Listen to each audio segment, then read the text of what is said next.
Hello, my fellow wealth hackers. How is everyone this week? This is the Truth About Real Estate Investing show. And funny enough, it popped up in my Facebook feed that a year ago today, when I last checked, because I don't check often, this podcast was ranked number 88th in the entire world in the business category on iTunes. For those who don't know, iTunes is by far the largest platform for podcasts. So it's not all the podcast stats there is, but it makes up over half. So pretty wild. So maybe hopefully that extrapolates to the other platforms as well. So great honor. It's a great honor to be number 88th in the world. I think at the time there was only 3 or 4 Canadian podcasts above this one in ranking. And funny enough, this podcast, the downloads have actually roughly doubled since this time last year. So again, I don't check regularly, but it is an honor and a privilege to be able to share what has meant so much to my friends and my family and all of our clients in learning how to hack wealth. So quick update from these parts. Unfortunately, with the rising daily cases of COVID in Ontario and the ever increasing restrictions on gatherings, we at the Hamilton Batch Brigade, for those who don't know, Cherry and I, we have our own charity. We operate under the name Hamilton Batch Brigade.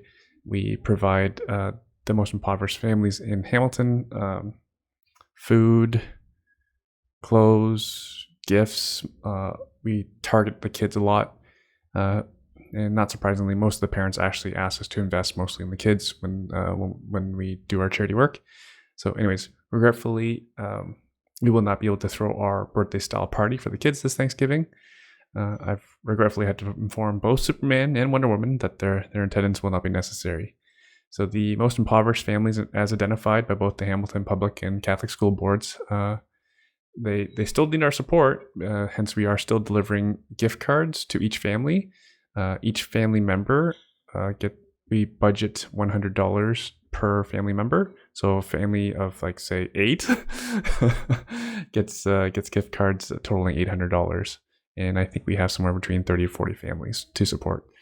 It's not much, but it's the best that we can do. And you better believe Cherry and I will continue to focus on growing our wealth hacking businesses, investing and stock hacking, so we may grow our funding for our charity.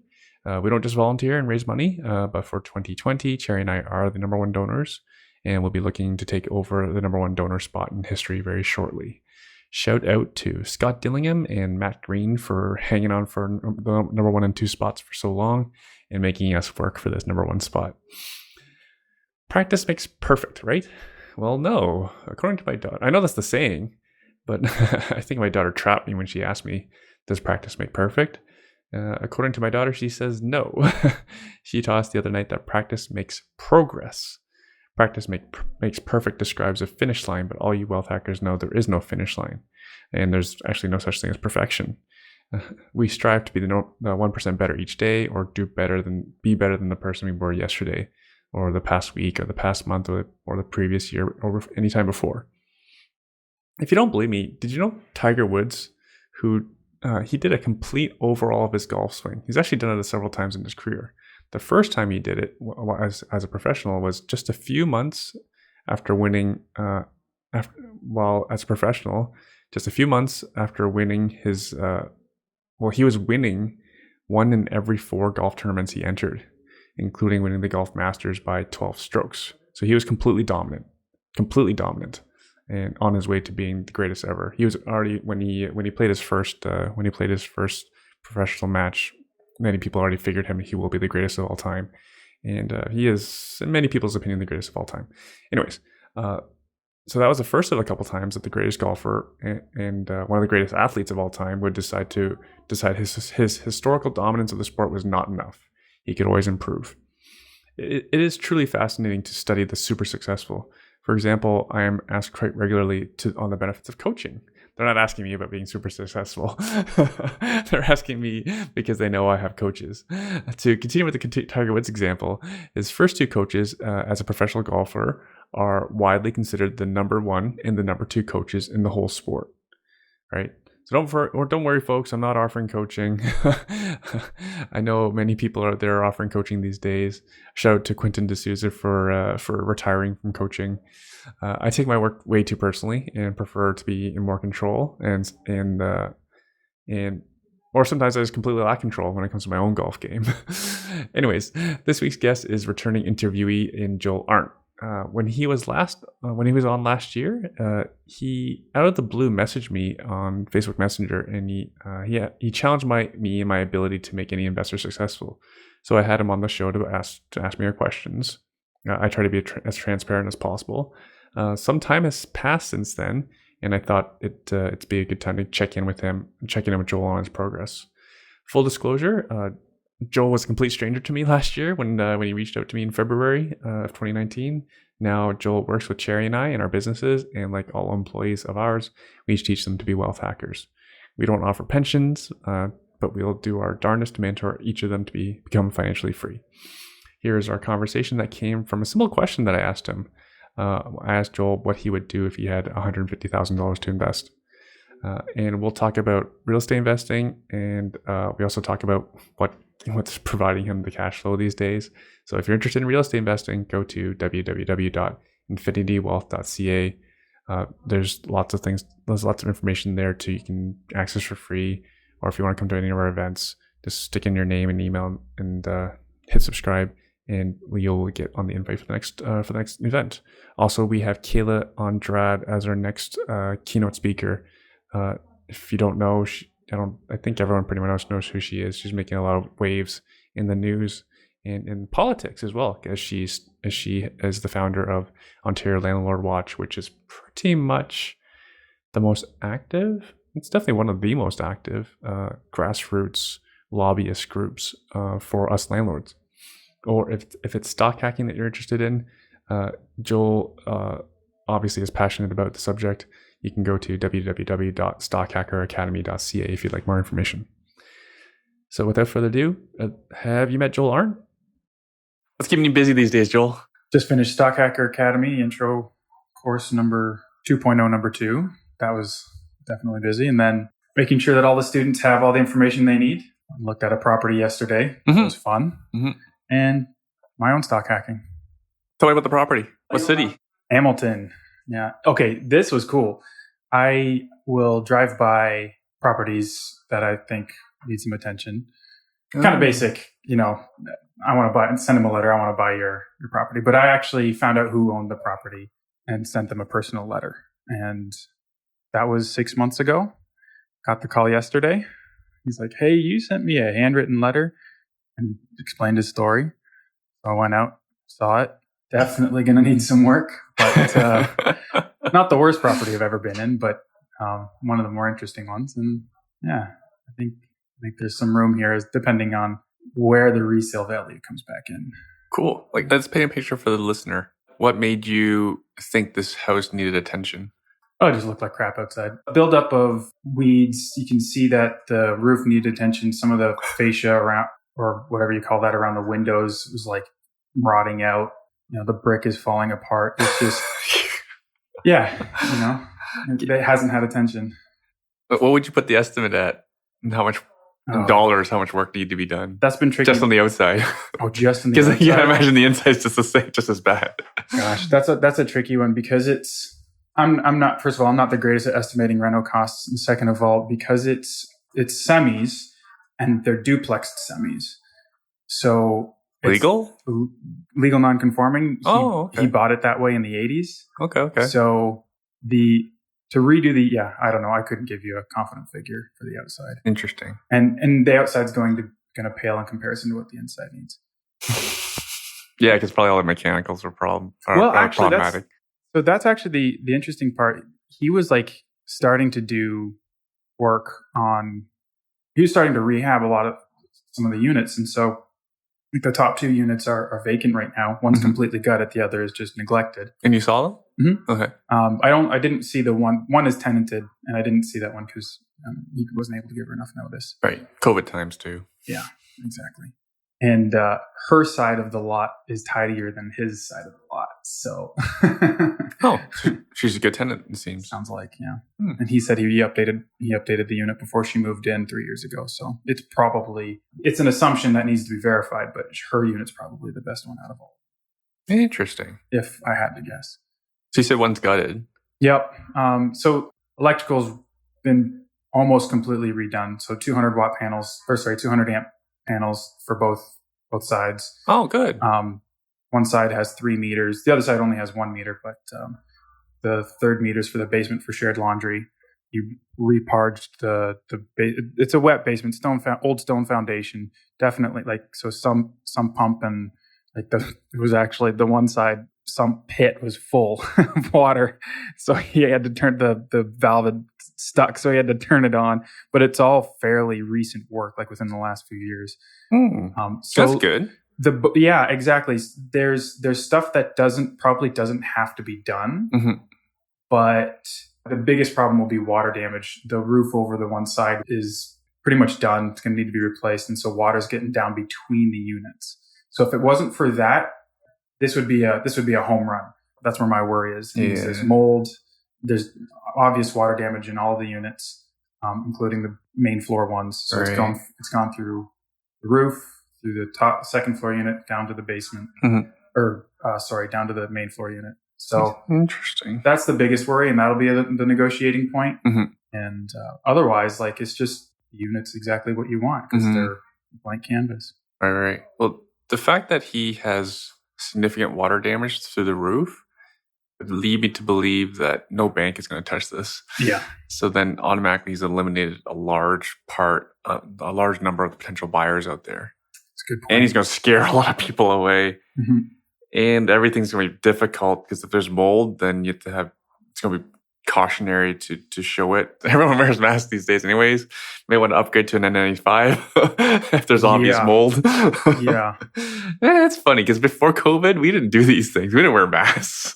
No. And we saw moldy basements all the time. All the time. There's no way that I was wearing a mask walking into some of these places. And I walked into places worse than this one. And now I'm like, oh, I wonder if I should. But yeah.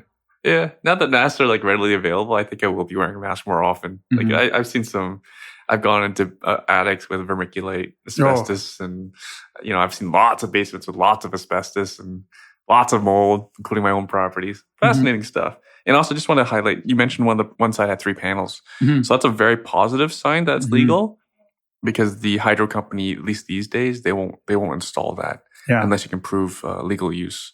And they don't look like I said, that work is done recently. So very fascinating.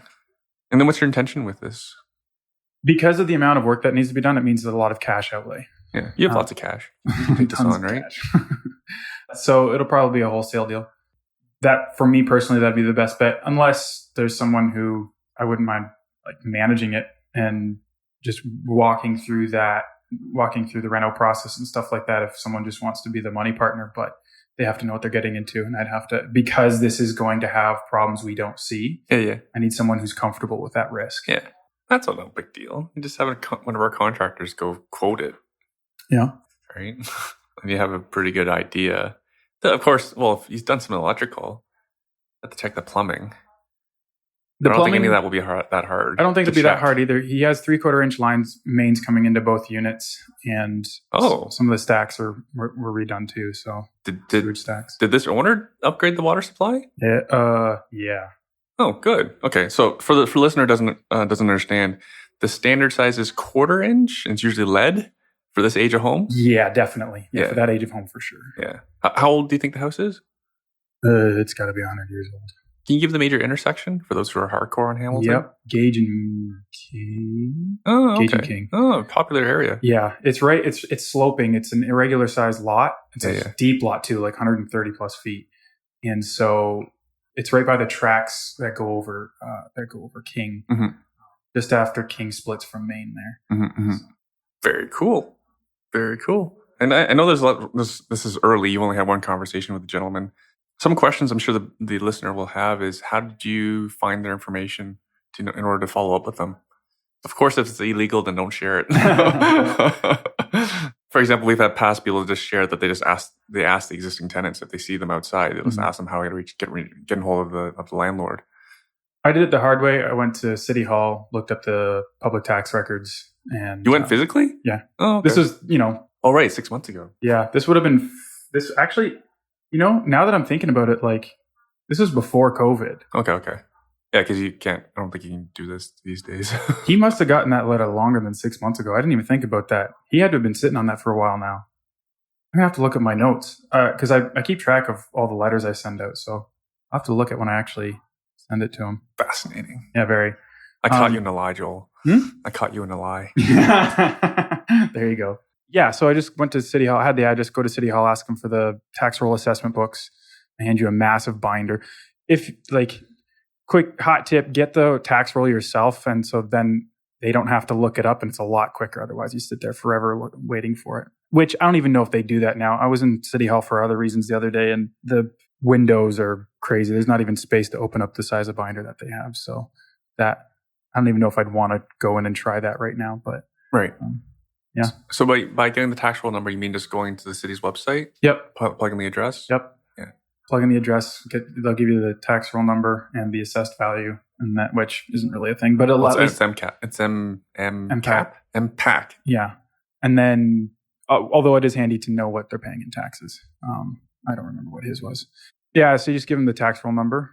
They hand you a big binder and with a sticky open up to the page. So what it is, and it's not up to the minute data. It's probably depending on when you go in, it could be 6, 9, 10 months delayed. So if there's a sale anytime in between there, it won't be reflected. Right. It's still the most accurate way I've found of actually getting direct contact information without the owner giving you consent. Because everything else, even looking up, I've done title, I've pulled title on properties and it still doesn't give you contact information for the owner. Mm-hmm. So yeah, even though it's delayed, it's probably been the most accurate. Awesome. Cool stuff. All right. So for listener who doesn't know, when did you come on the podcast last time? February 2019. Oh, March 2019. Okay. And just for a fresh list we have a whole bunch of new listeners since then. I think the podcast has at least doubled in audience since then. So thank you, Wealth Hacker. Let's assume that folks don't know the backstory. Why did you reach out to me? How did you reach out to me? You had posted something on Facebook, and I was going through. Okay, so it was probably a little later, a little after March, because 2019 was a year of near misses for me. A bunch of potential opportunities that sounded really cool, explored them in depth to certain degrees, even started with one company and they didn't work out. They weren't as advertised, or other partnerships came up for other people that just made sense for them. And so I was feeling down on myself about it. And this was early on in the year already. The rest of the year still kind of panned out that way. However, I remember you posting on Facebook about Joe Costanza and being able to turn, and him making his first purchase and being able to turn anybody into an investor. And that tweaked me. So as polite and as oh, woe is me, as I knew how, I sent you a Facebook message saying, okay, here's my situation. You made this claim. I'm just going to throw this out here. And so you responded, said, why don't you come on the podcast? Let's talk about it. And that was a fantastic conversation. First of all, it got me reading Brian Tracy's Maximum Achievement, which in terms of mindset is number one for me so far. And then it kicked off this relationship where, now I get to work side by side. So there's a lot to unpack there because I've been involved. So the first thing that comes to mind is I remember when Premier Wynne was still in office, so the Premier of Ontario, and she legislated that, I don't know if she actually did it or not, but her problem was that she didn't believe in, it sounded like she didn't believe in not paying volunteers, not paying interns, stuff like that. So you did some volunteer work for us. Yeah. Was that terrible? No, it was an incredible break. Please elaborate on that. So I started volunteering at the IWIN meetings. I got to be in a room. I think one of the first one of the first few meetings I volunteered at, Mike and Luke Wyrot presented. Right. Like, they're developing condo buildings in downtown Hamilton. Mm-hmm. That was incredible. Literally rubbing shoulders. And they're your age too. Yeah, slightly older. I think Michael just turned 30. Did he? Yeah. Good Lord. Okay. Yeah. Luke might be 35. What have I done with my life? No, that's the wrong way to think about it. No, so you're in a room with 50 to 80 people who are doing the things that I want to do, and I didn't have to pay. I got to help serve these people, and I am in front of them with a name tag, and so they now know who I am. I get to strike up conversations, and they associate me with this space and this event that they hold dearly. That's pretty cool. And they're all paying to be there. So that's why it was a huge break. Mm-hmm. Oh, and for the listeners' benefit, Joel mentioned Joe Costanza, who was, I think, 24. At the 24. Bought his first investment property, going against his parents, buying his first investment property. He already has a second, and I believe it's already fully rented. Yep. And now his parents are on board with helping him buy the third property. So he's doing well. He's doing very well. Yeah. Yeah. We don't just lie and say we can make anyone successful. He's rolling. Yep. I think he's 20, might be 26 now. Yeah. But he's rolling. And yeah, Luke and Michael Wyrot, they've been on this Michael's been on this podcast before. Hopefully, maybe we'll have him back again soon. But yeah, they're up to some impressive stuff. But you saw in their mindset. Yep. One of the biggest takeaways from my interview with Michael was they don't have it figured out, but they're confident that they will figure it out. Yeah. Right. Versus you've now that you're in our world, you see a lot more people who don't start. Yeah. Because they're waiting for all the answers, or they don't believe in themselves. Those two they're very interesting obstacles. I think I personally have never needed all the answers to go do something. However, the self-confidence hasn't always been there. And I think that was another part of the big break. It's just that, I don't know, being in that atmosphere, confidence rubs off.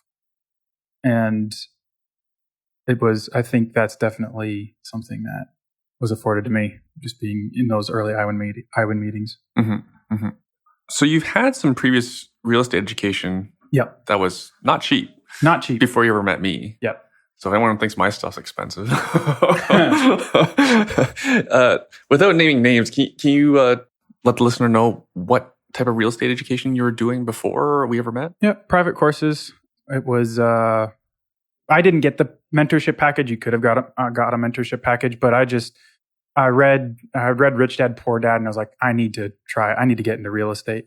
And so when I saw these courses come up, I just went for it and took the plunge. And so you pay $900 for a weekend course, and that was like, I remember driving home after making that credit card purchase, like pumped with adrenaline because I didn't know what I had just gotten into. Mm-hmm. Now I look at it and I was like, oh yeah, no, that makes sense. But it was a complete mindset shift for me at the time. Anyway, to make a long story short, ended up buying into wholesaling course package, buy, rent, and hold package, and then just some introductory stuff. And it definitely got me rolling.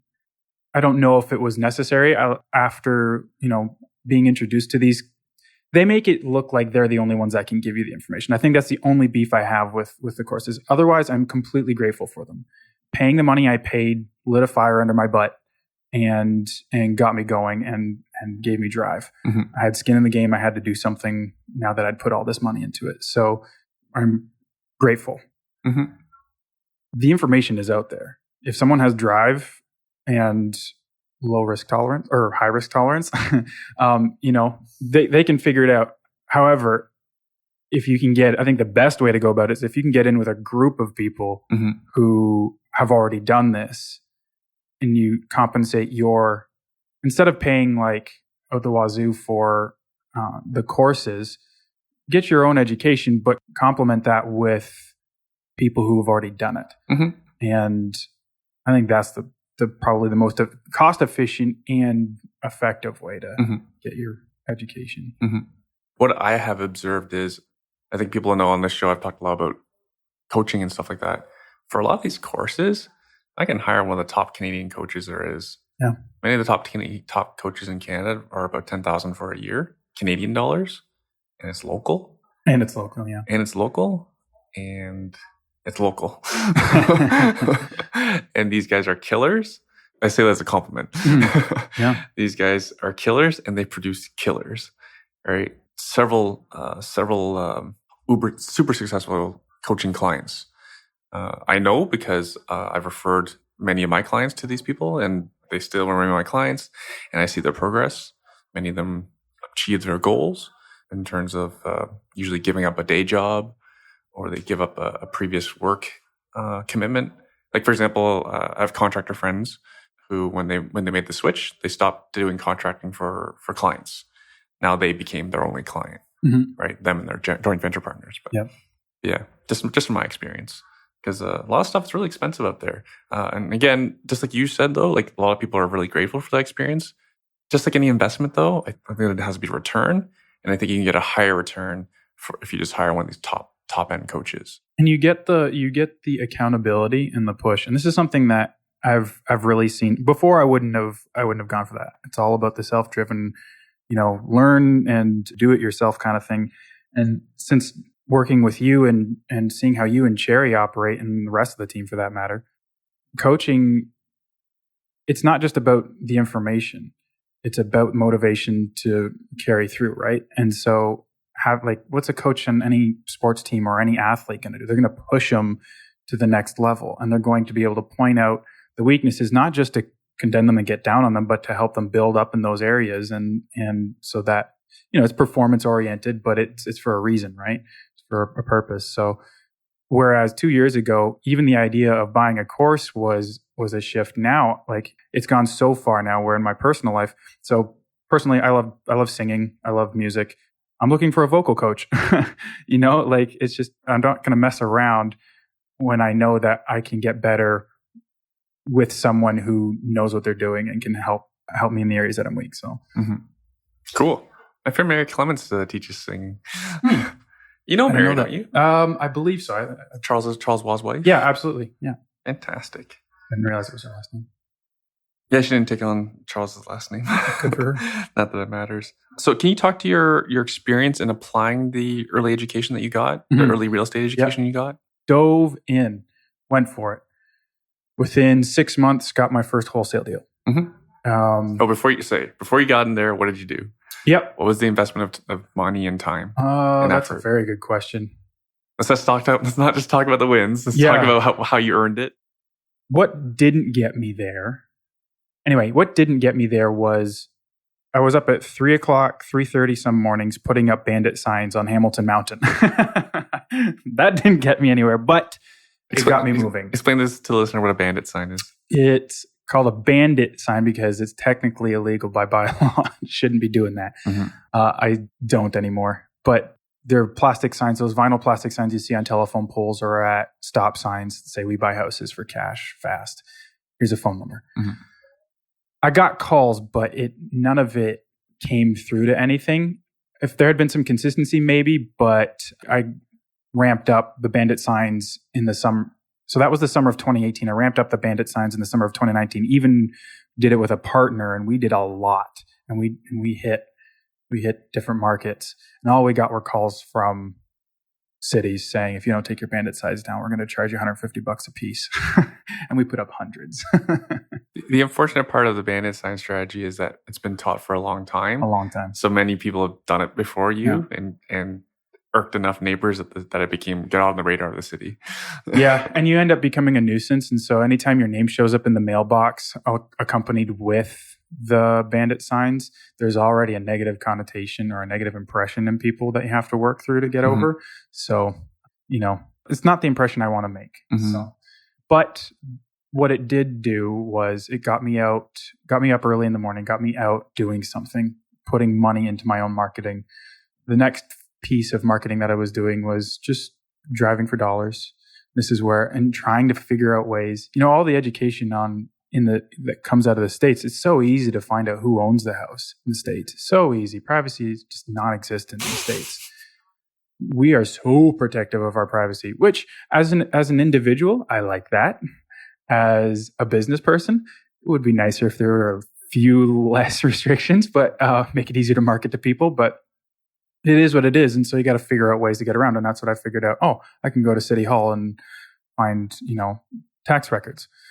That's how I found, that was the Holton deal. And so sent out my first round of yellow letters, self-addressed or whatever, hand addressed. And within a couple of weeks got a call. And that was pretty exhilarating. That whole process was really cool. Confirmation that, what I learned works with the effort, and had to go through the emotions of, okay, my name is now on a legally binding contract. And if this doesn't go through, I'm on the hook. This may not be the best thing to admit, but I do not have the means to go through with this.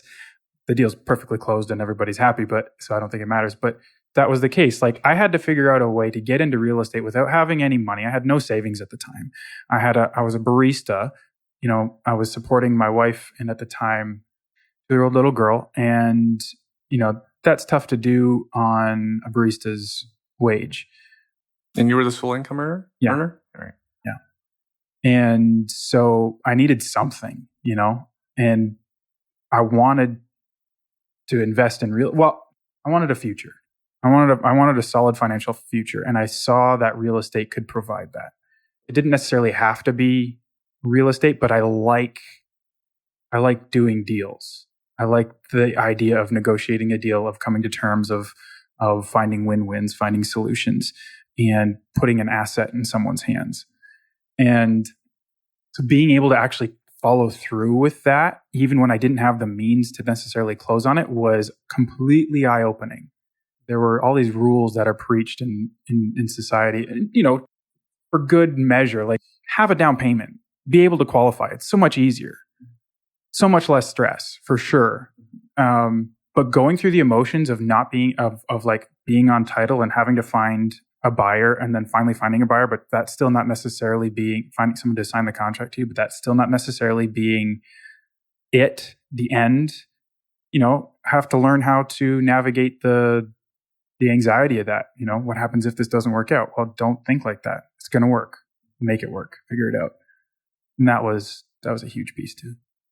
So the vast majority of our clients have good paying jobs. Mm-hmm. Most of them, almost all of them, already have a home that they own and have significant equity. So how did you arrive in your situation? And the better question I like to ask people is, what would you teach your daughter to do differently than the path that you chose? I think we covered it a little bit in the last time I was on the podcast. We only had half the listeners then. Yeah, that's true. That's a good point. I went to Bible college. When I graduated high school, I wanted nothing to do with business. I just wanted to be a pastor in a church somewhere. I didn't care if it was even a big church. I didn't want anything to do with money. Before I found real estate, I was going to spend all my time praying. Quite literally. That was my life. I was completely content with it. That's all I wanted. A few things happened, hit obstacles that pretty significantly shifted the direction of my life. And so I had to adjust. Thankfully, that's when real estate came along. What it meant was, though, with not having put any emphasis on my financial future, I had to start from scratch at 28 years old with a wife and a kid. So, and rent to pay and bills. I was literally at one point, to put this all into perspective, I was literally believing that God was going to provide my needs without working, like a missionary. That was the mindset. It was a missionary mindset in the city, where I was just going to serve the city as a missionary, serve the needy in the city as a missionary. And I have feelings about that. I have friends who are, and they are wonderful people. We've also talked about this though, but I have, my dreams are different. Like, I want to affect change on scale. Yeah, I'm going to need money to do that. I want to be like these people who, if it's truly their passion to just and if they actually are serving the needy, and they're not just looking for a paycheck, I want to be able to support them build a charity that like supports work that actually impacts communities. I just don't have the stomach to be the person who has to live on a prayer anymore. Coming from that, that's what, when I found real estate, that's where I was at. Start from anew at the age of 28. What else has changed? So we talked about when you started volunteering for my organization. You came to our charity events as well. I don't know if I've actually gotten out to a Oh, gee. I wanted to come out for I'll write things. that down for the next job review. Yeah. I wanted to do this. This will probably release after Thanksgiving, but I wanted to come to the Thanksgiving one. And then I realized I'd already booked the cottage with my siblings for Thanksgiving. So what did volunteering for my organization, what happened after? Yeah, more opportunity to keep volunteering. Well, you stopped volunteering at some point. Yeah. It ramped up first before it stopped. So we're helping out with iWin, then helping out with Stock Hacker. After that, I remember the conversation, I remember the Facebook message after the November Stock Hacker course. And I said, hey, I have some ideas for marketing Stock Hacker. And you're like, well, we need someone to coordinate our marketing efforts. Want to talk about that? I was like, heck yes. And so I had that conversation, and it just seemed to fit really well on both ends. Mm-hmm. And became your marketing coordinator. Then in January 2020, marketing manager, and everything that it is now. And you give up the barista thing? Completely. Before anyone starts pitching me ideas, you have a background in marketing. Yes, I do. Yeah. I did, took some copywriting courses. I'd been marketing for accounting firms, charities, local bookstore on my own, just freelance stuff. So it's stuff I was familiar with and had skills to bring as well. But you guys were super gracious, and you were learning too. So I think the timing was perfect. As much of a grind as 2019 felt like, it totally made sense when this opportunity came along. Mm-hmm. And you took Stock Hacker. Which one did you take? November. All right. You didn't pay for that one, right? No, I volunteered. Because you needed someone to handle the Facebook group and write the quick start guide. Yeah. And so I wrote the quick start guide, which I had. So I didn't even technically need the intro course, because by the time we got to it, I had pieced everything together from the Facebook group, because they didn't even have the recordings from the September beta course out yet. So between piecing together the strategy from nuggets on the Facebook group and playing around in the app myself, and we were doing weekly webinars too. So that that was probably the biggest help. Yeah, I wrote the first version of the Quick Start Guide, and then volunteered at Stock Hacker. You were able to learn this without even taking the course. Without the weekend part of the course. Right. So there's really no excuse for anyone not be able to do this, going through the weekend course and all the other materials that we provide. Granted, I did have the access to the coaching webinars. But that's available to all the students. Yeah, exactly. So it's had someone explaining it. I didn't have someone walk me through each strategy individually, but I remember the iWin meeting when the idea was first pitched, and looking at it and being like, son of a gun, I wish I had the capital for that. I'd do it so fast. Like, it made sense right away. I don't know. It just clicked. Maybe I'm just geared for it, but like, I've had fun with it ever since. That's hilarious. You went from like wanting nothing to do with money to like, hey, there's money there. You figured out the money. Yeah, I figured out the money. Well, I figured out the money because living as a barista on a barista's wage, we had to figure out how to make ends meet. And still, and it was imperative that we put some money away for our daughter. So we were putting at least a little bit away for our daughter. So we had to figure out how to make ends meet and save a little bit. It wasn't incredible amounts, but it was a little bit off each paycheck. So when I started working with you, we didn't change anything. We just kept living like that, but started saving a lot more and got to a point where pretty quickly where I was able to fund an account. That's kind of neat. Your real estate education and your marketing education that you did on your own. Yeah. On your own time and on your own dime. Yeah. Led you to a better opportunity. 100%. Yeah. It's funny because I've had a lot of young people say, like, I don't make enough money. I don't have enough money to invest. So this is general advice I usually give. Folks, don't take advice from me. I'm not licensed or anything to give advice. But for young people or people who don't have trouble saving, I often say, you need to invest in yourself. Yeah. Like I often hear people say, like, I have like 20 grand. Should I take this real estate course, or should I buy a house? Should I do stocking, whatever? My first opinion is you should probably invest in yourself so you can build a skill that will lead you to a higher paying job. And in my experience, the fastest way is usually sales and or marketing, preferably both. Preferably, yeah. Or real estate, right? I know lots of talented agents, real estate agents, because they have really good sales skills, right? And also in my previous life when I worked for IBM, who were the highest paid people there?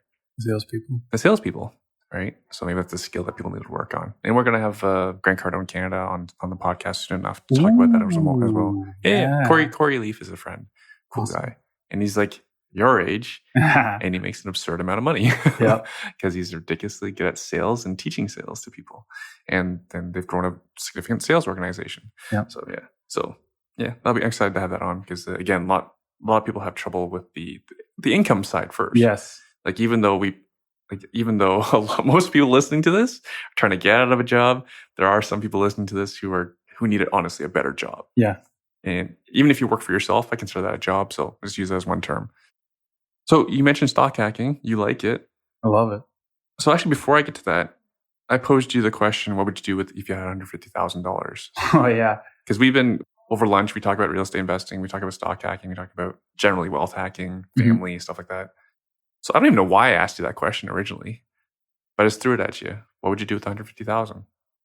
Because you've always been on this real estate path. Yeah. And I believe what I said was, I think you needed to go back to the beginning. Go back to your goals. First of all, how'd you get to those goals? So let's go back to there. Because you were on this path, like, I'm getting a house no matter what. Yeah, exactly. It was actually after a team meeting, and we were having lunch with the team, and I don't know where the question came from. You were sitting next to each other. What would you do with $150,000 if you had $150,000 to invest? And I was stopped dead in my tracks because at that point, like, I still had this engine in me to invest in real estate, but stock hacking was working for me. And I was like, oh shoot, I don't know. Like I've been so focused on real estate and building up a down payment or figuring out ways to find deals off market or whatever, that now that, like, going through the thought process of, I actually have this money, what do I want to do with it? I hadn't done that in a while. And so I wasn't sure. And then, I didn't have a good answer for you that first time you asked. That's okay. And so the next week, woke up. I don't wake up at 3 a.m. anymore. I'll wake up at 5 just because I'm a morning person and I need that time to, like, gear up mentally and physically. And then I'm in bed early. But I was up again for the first time in a long time, and I was up before my alarm. It was like 3:20 in the morning. I was like, "What the heck is going on?" So I just sat downstairs on the couch, hoping that I would just get tired and fall asleep. But I didn't. I sat there for like 30 minutes just staring into nothing. I was like, this is dumb. So I opened up my phone, went to realtor.ca, just started searching houses. So I come from up north. I come from the North Bay area. Super cheap real estate up there. Rents, they're not Hamilton rents, but they're definitely, like, pretty good for the price that you're paying. A cash flow market. Not an appreciation market, but a cash flow market. So I'm like, man, I just need to do this. Like, I'm so tired of, like, humming and hawing. Like, I just need to act. I messaged so many different investors, and I'm a realtor that I'd been talking to, and, like, a property manager I'd talked to, like, just because before COVID, I was gunning for it too. And then COVID hit, and a bunch of other things hit, and stalled out some plans. And so I was like, I need to hop back on this. So I'm serious about it now. And we go, I wanted to pick your brain on it. So I'd take you out for lunch. And that's when you asked, what are your goals? And he's like, well, cash flow. He's like, well, how much are you cash flowing in your stock portfolio? Oh, that's a good question. Actually, that was just before we went out for stock lunch. hacking. Stock you don't hacking. own any stock. No, it's true. That's an important distinction when it comes to stock hacking. I don't own any stock. How am I doing with my stock hacking? And this was actually before lunch. So I went back and looked at my realized profits for August, and my jaw dropped. I had made $800 on just over $10,000 in cash in my account in August. And I sat back and I thought, it was like, could I do that with real estate? I'm not buying a property, even in North Bay, with $10,000 cash down, unless I'm moving in. And even then, maybe not. And I'm not cash flowing $800 if I'm moving into the property for sure. Like, I don't know, like, let's say I could put $10,000 down on a property. I didn't have to move in, didn't have to do any work, and I'm cash flowing $800 a month. I have to manage tenants. There's the landlord tenant board that now hovers over my head. And if it's North Bay, it's long distance. How long's the drive? 3.5, 4 hours, depending on traffic. And what about in the winter when it snows? Yeah. 4.5 hours, depending on what the conditions are like. I mean, I do it all the time. So the only reason why I pick North Bay is because I grew up in that area. My brother lived there. So I wouldn't invest in Windsor or like Thunder Bay. I'm not specifically looking for a cash flow market. It's just, I have connection there. I'm in that area anyway. Mm-hmm. It makes sense if I want to get into real estate, it could work there. Mm-hmm. But I have I have to worry about a physical building and people that I have to manage now. But with the stock hacking, I don't have to worry about anything. Now, to be fair, September sucked. I made some dumb moves and stuff that I learned from, and fixable for sure, and lost $100 in September. But since July, so I started trading real money in July. I made $400. I realized net profit $400 in July. So net average is $400 a month. And if you weren't stupid in September, what would you have done? Probably would have done another $400. September was a tricky month. So even if conservatively I said 200, like it's $1,400 across. So it's almost $500 a month cash flow. If I hadn't, without the lessons. Right. Yeah, but we're recording this on October 7th and the market's kind of back. Yeah. So I've probably taken, I took $120 at the beginning of the week. And then I took another $50 yesterday. You're doing okay. Yeah. As long as I stick to, what I know to be safe and smart, October's gearing up to be another good month. Mm-hmm. And just to be transparent, just as folks understand, you're only able to do what you do because of the 2.0 version of the course. Yeah. The original version didn't teach you the strategies you're using today. No. Right. There are strategies that I needed that allow me to do more with my money. I can make more trades without getting too technical. I can make more trades knowing exactly what I'm risking on each trade. And so, which allows me to also make very accurate calculations of what my returns are.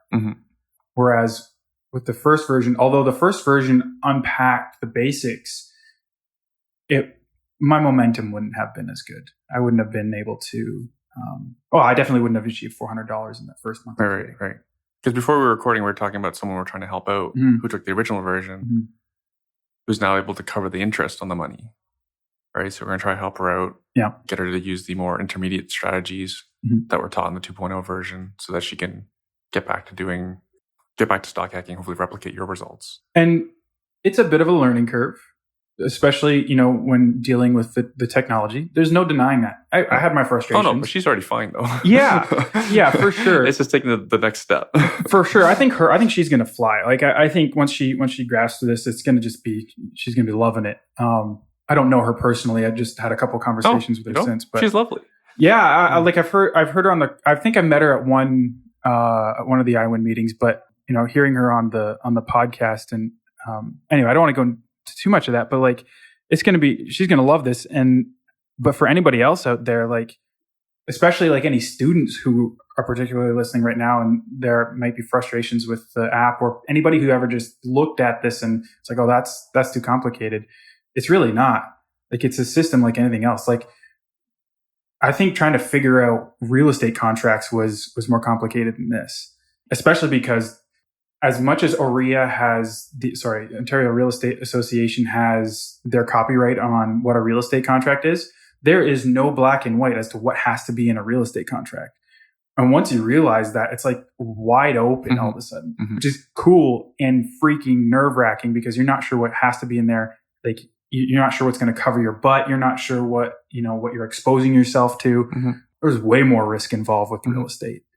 Oh, and if you found it difficult, try explaining that to the seller who barely knows you. Yeah. And it's all written by lawyers, so it's not easy to understand. Yep, exactly. It's like reading Shakespeare for the first time. Yeah. It's not easy to understand. No. It's a whole other reading Shakespeare like the 10th time. It's still not easy to understand. Yeah. I'm super grateful for and Lee's, like, the way he unpacks these strategies was such a relief. Like, I remember that April course, and like reading his book is one thing. That was definitely helpful. Okay, so hang on. We're talking about Lee Lowell. Sorry, yeah. And he wrote the book Get Rich with Options, best-selling author.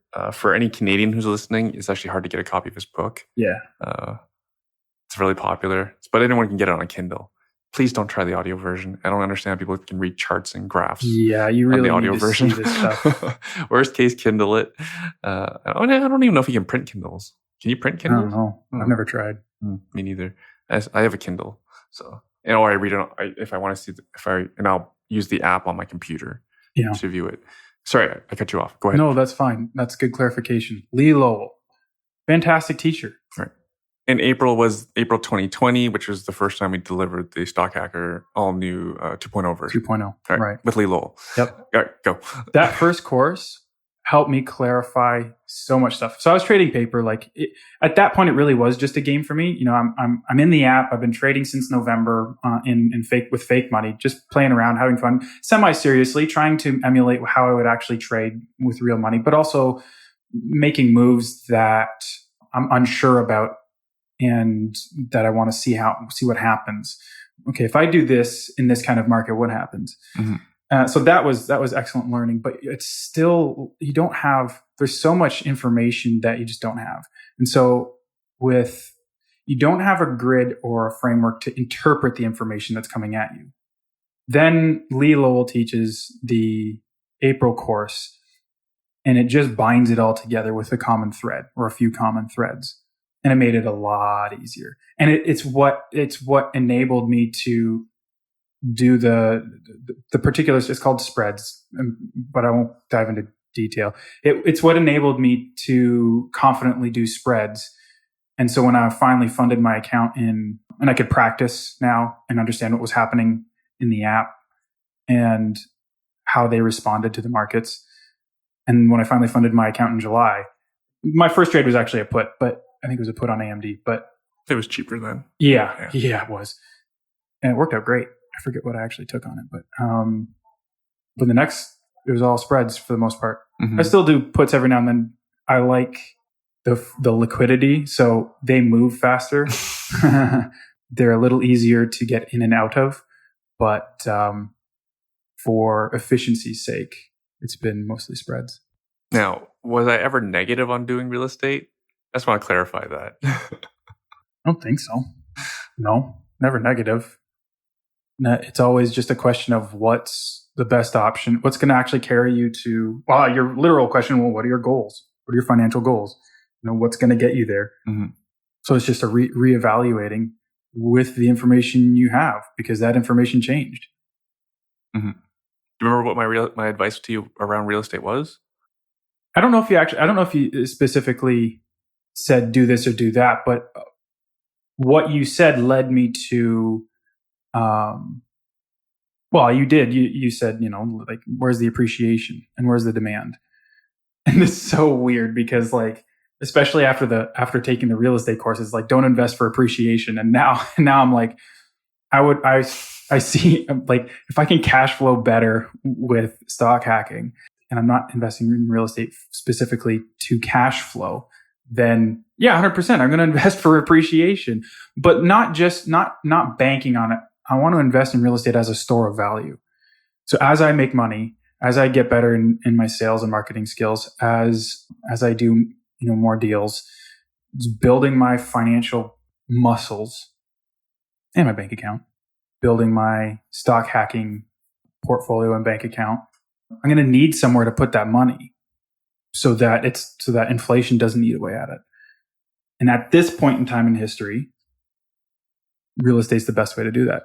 I really like the analogy that you used. You said you could buy a few houses in Windsor, North Bay, Sudbury, wherever, where they're cheaper, or you could buy a house in Hamilton, or you could buy like a triplex in Hamilton, or if you want to even go that far, you could buy a triplex in Toronto. Less tenants, less maintenance, same value, better appreciation. And that got me thinking a lot too. That's kind of what led me to the store of value concept. Mm-hmm. I've been listening to... just to add to that, the point I was trying to make was there's a general obsession about numbers out there in terms of the count of properties people own or the number of doors. Yep. Right. The conversation is going down like you mentioned as an example. For the price of a house in Hamilton, I can buy 2 in North Bay. Yep. And I would say, why do you want 2 houses? You have 2 roofs, 2 lawns. Yes. You have double the tenants, which mean double the problems. You have 2 everythings, 2 furnaces, 2 air conditioners, right? All these things that can break and that you are legally required to fix. Yeah. Right? Versus you can have 1 house. Yep. Right? I know you have more tenants, but then you can size it up, do a duplex or a triplex. Right? And then I said you can give as extreme as you look at the people in Toronto, right? They'll do a triplex for like $1.2 million, but it's three tenants that pay a lot of rent, great tenant profile, only 1 roof, only 1 furnace. Usually it's only 1 furnace. Sometimes they have a couple. Mm-hmm. But again, like why the obsession with multiple houses? Mm-hmm. Because you talk to any multifamily investor, yes, they all want scale. Right. So this obsession with having multiple doors in terms of like multiple houses. Yeah. Right. I personally don't understand it. Yeah. Right. Yeah. Listening to Seth Ferguson at this point in time, the last podcast episode, is how he talks about multifamily. Mm-hmm. Very eye-opening and motivating. Especially without rent control. Well, yeah, in the States, yeah, for sure. It's not to say I'm gunning for a triplex in Toronto right now. I just want to stretch your Bronx. Exactly, yeah. And it got me thinking, listening to the Bitcoin Standard book about it, really just about money and what money is, what it actually is, and what makes money, what makes it valuable. Nothing really. Really, exactly. It's decisions that the collective make. It's the market. That's exactly what the market is. Yeah. Now, I'm not rip roaring to go out and buy Bitcoin, but I love the analysis of like, first of all, is it saleable? Are people going to buy and sell it? Mm-hmm. Is there a demand for it? Second of all, is it a store of value? Is it consumable or is it scarce? Land is stinking scarce, especially in Southern Ontario. Mm-hmm. Developable land. Mm-hmm. And that people actually want to live in. Exactly. That's a reasonable drive to something. Yeah, with civilization at hand, Having a store of value. First of all, the idea that my money could actually devalue over time, I hate that idea, as I'm sure many other people do as well. Of course, you work so hard for it. Exactly. Looking at real estate less as a financial freedom instrument, not completely removed from that equation. Still needed to build wealth. Still would love cash flow. Still looking for cash flow on any property I ever want to buy. Mm-hmm.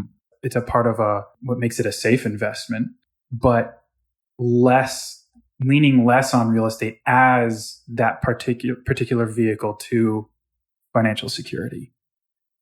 And just as equally as protecting the effort, the effort I'm putting in today to make the dollar that I'm making right now is best done in a piece of land with a building on it somewhere. In not just anywhere, in a market that is is in demand. Mm-hmm. That's Hamilton. That's Toronto. That's anywhere in Southern Ontario right now. Maybe, who knows where that ends up being in 10 years from now, but, it doesn't matter. Like, what can we invest in 10 years from now? Exactly. Real estate wise. Yeah. What's that even going to look like? I hear complaints about Windsor already. Oh, man. How nuts it is and how hard it is to get a property. Like, how long does that last? And that you can still cash flow if you can cash flow today. I personally don't know Windsor numbers that well. I hear the complaints about how many offers there are. Yeah. So, and like Windsor is like, it's right on the border. Where do you go beyond? And I jokingly say, "Oh, you're going to Detroit next." Yeah. I know there's some tax and immigration issues with that, but it's a joke, folks. It's a joke. I think I like playing with the idea of investing in the States eventually, just to mess with that idea. It's an attractive option. I think someday, once COVID's over, maybe if it ever ends. Because like in 10 years from now, it's not out of the question that all of our real estate doubles.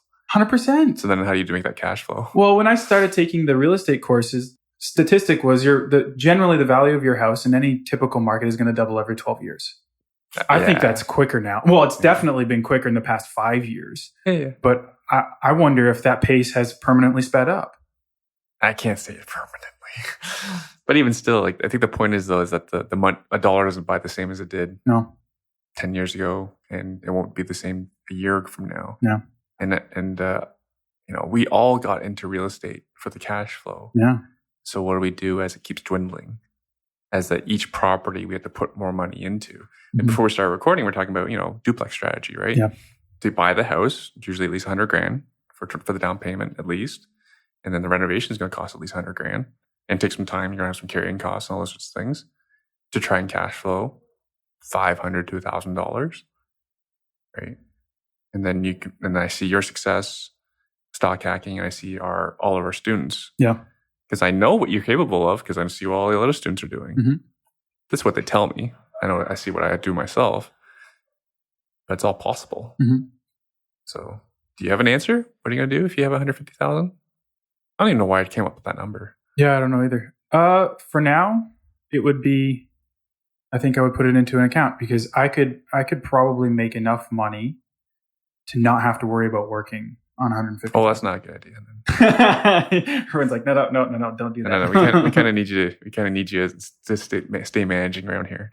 That might be pushing it. I think I would definitely put it into my stock hacking, mm-hmm. and have a goal for the next 2-3 years to either start. I would have to build an actual financial system for myself where, okay, now I'm serious. Now it's not, because right now I'm just basically using stock hacking as an accelerated savings account. Instead of it sitting in a savings account and earning 2 cents, it got me $1,200.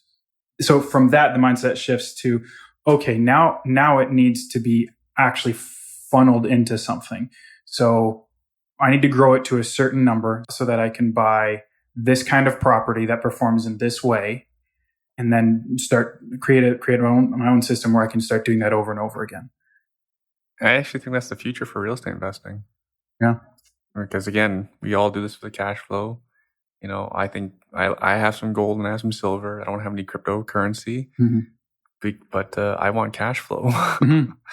right? Which is why I do this, which is why I stock hack, and I'll still always own real estate, because there's no other greater asset vehicle to create wealth. Yeah. Right. I can turn one property into 2 properties, and then down the road, I can turn those 2 properties into 4 properties and rinse and repeat. Right. I can't do that with anything else. Yeah. So, but again, I need cash flow. Yeah. Because as I keep leveraging those houses, I'm losing cash flow. Yeah. The rent does not keep up. Yeah. That's just the reality of things. Yeah. Yeah. So it's not, but for the beginning real estate investor, I'm not saying don't do it. It's just you're going to have to work that much harder. It's not, I remember the examples in the textbooks that I got from the real estate courses. So it was actually Canadian content. They had Hamilton and Oshawa examples. Mm-hmm. And they weren't that old. They were, at the time, in 2018, they might have been 2 or 3 years old. They did not mirror the market at the time, for sure. And so it was a weird time to start out in real estate, because I'm learning these concepts, and the examples are being used in my backyard, in markets in my backyard. And I can't do that anymore. You can't find a single family home and have it cash flow $500 a month. This doesn't work in Hamilton. You can duplex it and cash flow $500 a month, but you're putting another $120,000 on top of the now $120,000 you're putting down on the property. Mm-hmm. And then to refi, you're probably not pulling out $240,000 in value. No, you're not, because you're only refining out 80% of that value. So you still have money left in the property. So you don't even have access to all of that cash again. It's still sweet. It's still awesome that you can pull out money and at least be on your way to doing it again. But mm-hmm. I had to grapple with the reality that what I'm being taught, the environment in which that was created and what I'm actually entering into is very different. And so that added to the learning curve too, realizing that, these calculations that worked 2 years ago don't work anymore. And unless I invest in North Bay. Mm-hmm. So that's why I initially had the obsession with North Bay. Right. Are you still going to do the deals in North Bay? I don't know. Something comes along, maybe. For my dad, for my brother, probably. But we had this conversation. Yeah. But yeah. Do you remember what I said? Keep your charity separate from your investing. Yeah, 100%. I need to be in a position where I'm free to do that. Cool. That's funny. I say some interesting things. I'm sure some people will be offended by it. That's why we said these things in private conversation. You weren't supposed to share that, Joel. This is the interviewer who asks. All right, we're running out of time, Joel. Joel, thanks for doing this. Thanks for being so candid. Yeah. Anything you want to leave? Any final comments you want to share for folks? Especially for folks who are stuck on the fence. It's kind of bad too, because we've given people more options. It's the worst thing you can do is give people more options. Yeah, when you're stuck in analysis paralysis. I'll just echo the question you asked me. What are your goals? What are your financial goals? Yeah, financial goals, not how many houses you own. Yes. Right? Yeah. Because that number doesn't matter. What matters is how much money you make. How do you most efficiently get to the financial goals that you set out for yourself? How much do those financial goals need to shift? So, and I think the other big piece was things change and it's okay. And if what worked before doesn't work now, it's wisdom to acknowledge that and adapt. Doing my best to adapt. Awesome. Cool. If folks want to follow you, how can they follow you? Do you still do your podcast? I don't. I haven't. I focused all my time and effort on iWin. Like, happily so. It was lined up with my values and goals. So, yeah. And I was only doing it because I was going to license as a realtor and wanted to begin to develop an audience so that when I finally did license, I wasn't marketing to the void. So things changed. So I adapted. Are you still getting licensed? It's a good question. Starting to do deals again. The only reason why I wanted to license was because I wanted to be in real estate the whole time, as much as possible. Now I have the opportunity to do that. So if I don't need to, I don't know, really make sense? I still have to think about it a little bit. What are my goals? Awesome. Good stuff, Joel. All right. Thanks again for doing this. Thank you. This was awesome.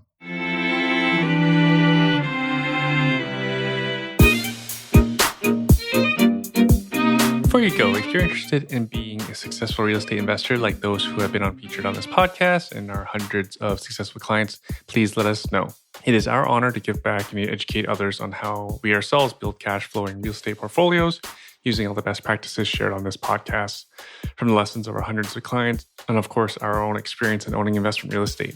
If you didn't already know, we pride ourselves at being the best of the best in real estate as coaches, having the best property managers, contractors, handy people, cleaners, lawyers, accountants, everyone you need on your power team.